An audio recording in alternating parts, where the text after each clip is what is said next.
श्री परमात्मने नमः।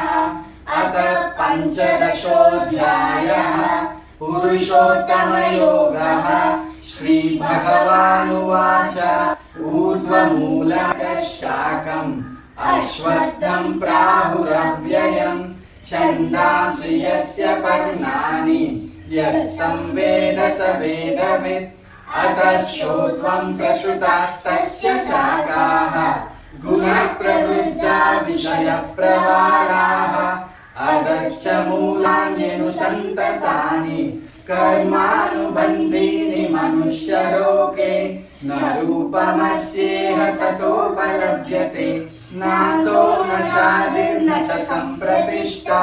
अश्वत्थमेनं सुविरूढमूलम् असङ्गशस्त्रेण दृढेन चित्वा ततः पदं तत्परिमार्गितव्यम्। यस्मिन् गता न निवर्तन्ति भूयः तमेव चाद्यं पुरुषं प्रपद्ये। यतः प्रवृत्तः प्रसृता पुराणे निर्माणमोहाजितसङ्गदोषाः।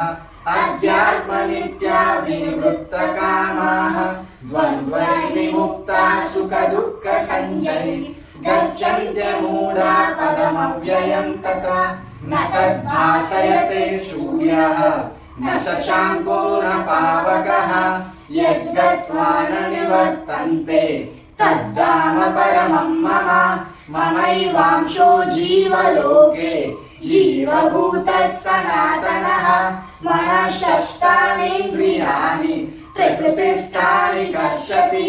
शरीरं यदवाप्नोति यच्चाप्युत्क्रामतीश्वरः गृहीत्वैतानि संयाति वायुर्गन्धानि वाशयात्। श्रोत्रं चक्षुस्पर्शनं च रसनं घ्राणमेव च अधिष्ठाय मनश्चायं विषयानुपसेवते। उत्क्रामन्तं स्थितं वापि भुञ्जानं वा गुणान्वितं विमूढानानुपश्यन्ति पश्यन्ति ज्ञानचक्षुषः। यतन्तो योगिनश्चैनं पश्यन्त्यात्मन्यवस्थितं यतन्तोऽप्यकृतात्मानः नैनं पश्यन्त चेतसः। यथादित्यगतं तेजः जगद्भासयतेऽखिलं यच्चन्द्रमसि यच्चाग्नौ तत्तेजो विद्धि मामकम्। गामाविश्य च भूतानि धारयाम्यहमोजसा।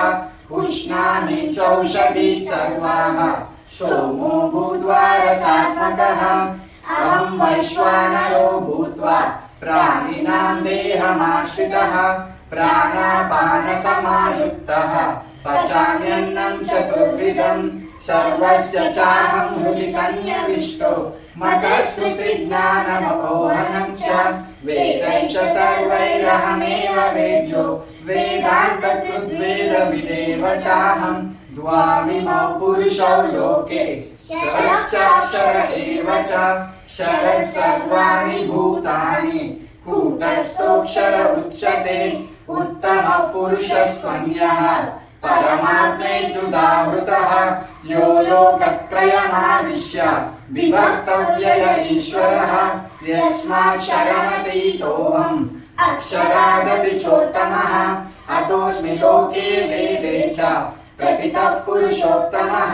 यो मामेवमसम्मूढो जानाति पुरुषोत्तमं स सर्वविद्भजति माम् सर्वभावेन भारत। इति गुह्यतमं शास्त्रम् इदमुक्तं मया नघ। एतद्बुद्ध्वा बुद्धिमान् स्यात् कृतकृत्यश्च भारत। ॐ तत्स इति श्रीमद्भगवद्गीतासु उपनिषत्सु ब्रह्मविद्यायां योगशास्त्रे श्रीकृष्णार्जुनसंवादे पुरुषोत्तमयोगो नाम पंचदशोऽध्यायः।